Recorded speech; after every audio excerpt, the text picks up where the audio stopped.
Hey guys, I'm going to talk through these titration calculations examples. So we know that the molarity times the volume of my base is equal to the molarity times the volume of my acid. So we're going to use that to calculate the molarity of either an acid or a base. So the first one says, suppose a titration is performed with 20.70 milliliters of a 0.500 molar NaOH is required to reach an endpoint when titrated against 15 milliliters of hydrochloric acid of an unknown concentration. What's the molarity? So my molarity of my base I'm starting with is 0.500 molar times the volume of my base, which is 20.70 milliliters.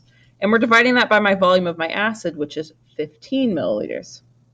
Now to get to this formula, I just took this and then divided it by the volume of my acid. So that I just manipulated that like that. So let's plug this stuff in.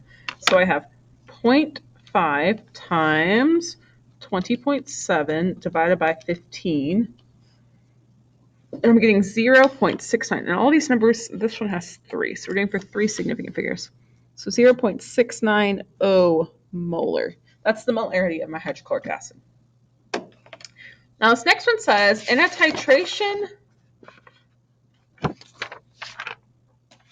titration of sulfuric acid against sodium hydroxide, 32 milliliters of a 0.25 molar NaOH is required to neutralize 26.60 milliliters of H2SO4. Calculate the molarity of the sulfuric acid. So because this one's not a one-to-one like the one before, this one was a one-to-one. We know that NaOH plus HCl is going to yield salt plus water.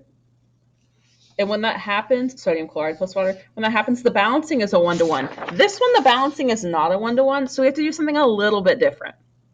So what we have to do is we have to convert our milliliters to liters on all of these, and then we have to solve for the moles of our base. And once we have the moles of our base, we can solve for the moles of our acid.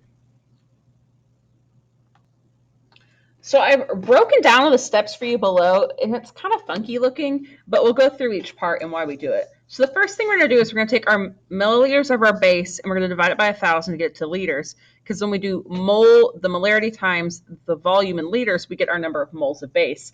And we have to be able to do our moles of base times our mole ratio to get our moles of acid in order to find our molarity. Okay, so I'm going to read up in this problem up here. We have, let's see, 32.20 milliliters of our base. Okay, we're dividing that by 1,000, so we're going to get 0.0322 liters.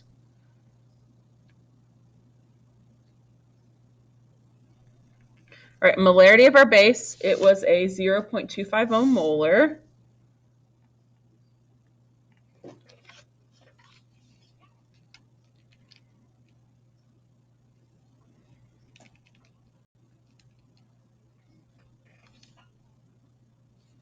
So that's going to give me 0.00805 moles of our base. And I'm going to go ahead and write that in, that's NaOH. So our moles of base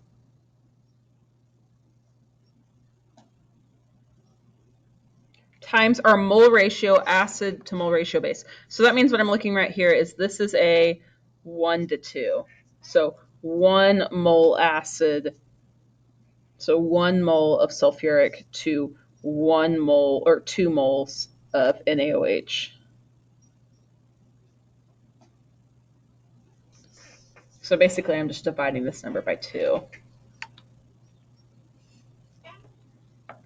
Equals my moles of acid, 0.04025 moles. So then I'm taking that number of moles, and I'm going to plug that in down here.